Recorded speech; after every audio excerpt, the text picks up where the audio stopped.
सीधा हमारे साथ जुड़ चुके हैं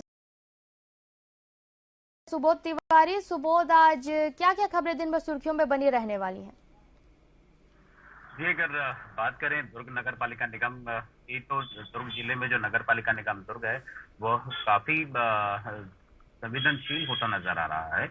इन दिनों चूंकि बाजार क्षेत्र में जिस तरीके से रोजाना उठाईगिरी हो रही है, अव्यवस्थाएं दिखती हैं, या फिर यह भी देखा जाता है कि किस दुकान के सामने कितनी ज्यादा गंदगी पसरी हुई है और क्या किस तरह की अव्यवस्थाएं हैं। और बाजार क्षेत्र में अगर ट्रैफिक को देखा देखा जाए तो जो पार्किंग स्पेस है वहां पर किस तरह से गाड़ियां खड़ी की जाती हैं, इन सारी चीजों की निगरानी करने को लेकर लगभग 1.5 करोड़ से भी अधिक की लागत से सीसीटीवी कैमरे लगाए जाने की बात हो रही है। कल ही की बात है, कल एमआईसी की बैठक हुई थी और एमआईसी की बैठक में इस बात पर विशेष रूप से प्रभावशाली ढंग से निर्णय लिया गया है कि सीसीटीवी कैमरों से बाजार क्षेत्र की निगरानी की जाए, ताकि जिस भी तरह की किसी भी तरह की अगर अव्यवस्था होती है तो उसे या तो तुरंत दुरुस्त किया जाए, या फिर अव्यवस्थाएं होने के पहले ही कुछ ऐसे कायदे या ऐसे तौर तरीके अपनाए जाए ताकि अव्यवस्थाओं का आलम वहां पर न देखने को मिले। दूसरा बड़ा मसला है 7 करोड़ की लागत से दुर्ग में जो साइंस कॉलेज है वहां पर एक बड़ा ऑडिटोरियम बन रहा है। मजे की बात है कि यह ऑडिटोरियम 5 साल से बन रहा है और अब तक नहीं बन पाया।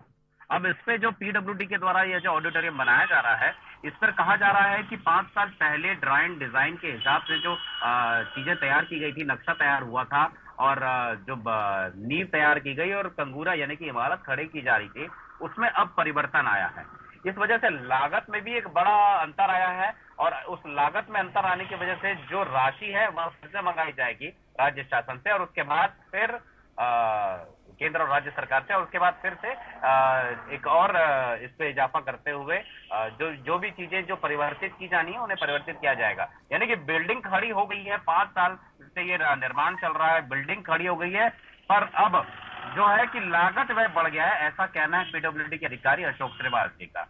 बड़ी बात है, 5 साल पहले जो भी अगर किसी भी तरह का कोई भी निर्माण कार्य शुरू किया जाता है तो स्वाभाविक है कि 5 साल पहले की लागत में और अब जो बनने में देरी होती जा रही है और 5 साल हो गए, तो अब की लागत में काफी परिवर्तन अंतर तो आएगा ही। एक बड़ी बात है, अधिकारी की एक साफ लापरवाही दिख रही है पीडब्ल्यूडी डिपार्टमेंट की कि इन्होंने ऑडिटोरियम बनाने में जो धीरे से कछुए चाल की गति से जो निर्माण कार्य चल रहा है वो एक बड़ा लैकुना है, बड़ा कारण है, लेकिन इसका खामियाजा वहां के स्टूडेंट्स को भुगतना पड़ रहा है। क्योंकि ऑडिटोरियम में 200 से ही 250 से भी अधिक सीटें होंगी, बैठने को जगह मिलेगी, एक ही सब्जेक्ट को एक बार नहीं बल्कि सैकड़ों की संख्या में छात्र छात्राओं को एक बार में एक सब्जेक्ट को पढ़ाया जा सकेगा, जो कि अभी संभव नहीं है। और एक ही सब्जेक्ट की क्लासेस, एक ही जैसे यूनिट की क्लासेस, एक ही जैसे लेसन की क्लासेस कई बार लगानी पड़ रही है साइंस कॉलेज में।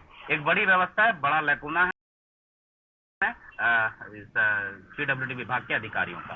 तीसरा बड़ा मसला है, अगर बात करें नंदनी रोड, नंदनी की और साथ ही भिलाई और नगर निगम क्षेत्र में जो निजी अस्पताल संचालित है ना, उसमें नंदनी का एक एसएस हॉस्पिटल है और एक पावर हाउस का अंबे हॉस्पिटल है।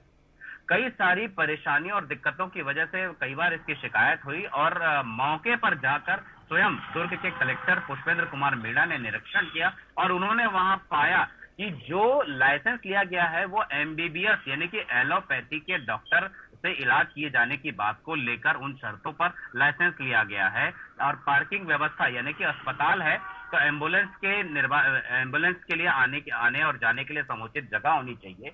व्यवस्था ऐसी होनी चाहिए कि एम्बुलेंस से मरीज को उतारकर सीधे हॉस्पिटल में एडमिट किया जा सके, आईसीयू तक ले जाया जा सके। और भी कई सारी ऐसी दिगर चीजें हैं जिसका पालन इन दोनों ही अस्पताल प्रबंधनों के द्वारा नहीं किया जा रहा था। इस वजह से आगामी 30 दिन के भीतर इन दोनों ही अस्पतालों को बंद करने के आदेश जारी कर दिए गए हैं। शनय शनय जो अभी तत्काल में जो मरीज एडमिट हैं उन्हें दूसरे जिला मतलब कि जिला अस्पताल में शिफ्ट किया जाएगा। उसके बाद जो मेडिकल ओपीडी है उसे बंद किया जाएगा और फिर जो दवा और दूसरी चीजें हैं, दिगर चीजें हैं, उन्हें बंद किया जाएगा। तो 30 दिन का अल्टीमेटम इन्हें दिया जा चुका है दोनों ही अस्पतालों को बंद करने के लिए।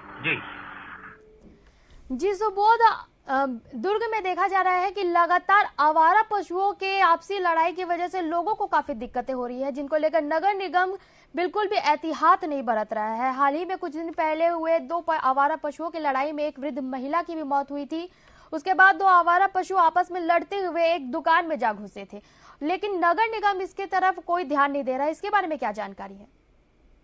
देखिए, एक बड़ी बात है। एक तरफ तो प्रदेश सरकार जो है वो योजना बनाकर, बाकायदा नियम कानून बनाकर, जो गोधन न्याय योजना है और भी कि राजीव किसान योजना है, इसके तहत किसानों को लाभ देने के लिए गौठान समितियां बनाई गई है, तमाम तरह के नियम कायदे बनाए गए हैं। बावजूद इसके इन नियम कायदे कानूनों का, इन योजनाओं का पालन कराने वाले अधिकारियों की लापरवाही है कि आज गौठानों के होने के बावजूद, सभी तरह की सुविधाओं के बावजूद जो मवेशी हैं वो सड़कों पर दिखाई देते हैं। और एक बड़ी बात है, पिछले दिनों दुर्ग में एक वृद्ध महिला की मौत हो गई थी 2 सांडों की लड़ाई में। इसी तरह से दो सांड जब लड़ाई लड़ रहे थे तो एक सांड दुकान के अंदर कूदकर घुस जाता है, उसकी वजह से दुकानदार को काफी तकलीफें होती हैं। उसके बाद बात की जाए आवारा पशुओं के ही, तो जो स्ट्रीट डॉग्स है उनकी वजह से भी काफी सारी दिक्कतों का सामना जो निगम के वार्डवासी उन्हें दिक्कतों का सामना करना पड़ता है। तो इन सारी दिक्कतों को देखने के बावजूद निगम की ओर से जो कदम उठाए जाने चाहिए थे, खासकर आवारा मवेशियों को लेकर, कि इन आवारा मवेशियों को उठाकर कांजी हाउस में शिफ्ट किया जाए, या फिर कोई ऐसे पशुपालक हैं जो अपने मवेशियों को दुहने के समय अपने खटाल में रखते हैं और दुहने के बाद उन्हें खुले में छोड़ देते हैं, चारागाह समझ लेते हैं शहर की सड़कों को, शहर के मैदानों को। तो जिस वजह से ये दुर्घटनाएं होती हैं, इसे रोकने की कवायदें होनी चाहिए। ये किसी भी तरह की कवायद यहाँ देखने को नहीं मिलती। यही वजह होती है कि आम जनमानस इस तरह की दिक्कतों का सामना करता है और कई बार ऐसा भी हो जाता है कि एक बड़ी दुर्घटना घट जाती है और किसी की जान भी चली जाती है। जी सुबोध, आपराधिक गतिविधियों को लेकर क्या जानकारी है? आपराधिक गतिविधियों के बारे में बात करें तो जो शनिवार को सोना पकड़ाया था, उसे लेकर डीआरआई यानी कि जो डायरेक्टरेट ऑफ रेवेन्यू इंटेलिजेंसी है, उसकी एंट्री हो चुकी है। वो सारी जानकारियां हासिल कर रही हैं कि पुलिस विभाग ने कैसे 21 किलो सोना जो है वो यूं ही छोड़ दिया। कच्चे पक्के बिल की बात नहीं हुई, सोना कैसा है, किस कैटेगरी का है, इस तरह की जानकारी नहीं हुई। और अगर किसी खास व्यक्ति की अगर इसमें शामिल है इस पूरे लेन देन में, तो उस व्यक्ति से क्यों नहीं पूछताछ की गई, किसी तरह का कोई अपराध क्यों नहीं तय किया गया। साथ ही बात करें गांजे की, तो पिछले दिनों ही मोहन नगर थाना क्षेत्र में 3 किलो गांजे के साथ एक आरोपी की धरपकड़ हुई है, जिसे पता चला है कि वह उड़ीसा के क्षेत्र से और साथ ही महाराष्ट्र के बॉर्डर क्षेत्र से वह गांजों की तस्करी करके यहाँ लाया करता था और यहाँ पे बेचा करता था। तो एक बड़ी उपलब्धि दुर्ग जिला पुलिस को मिली है। जी, तमाम जानकारी के लिए धन्यवाद सुबोध।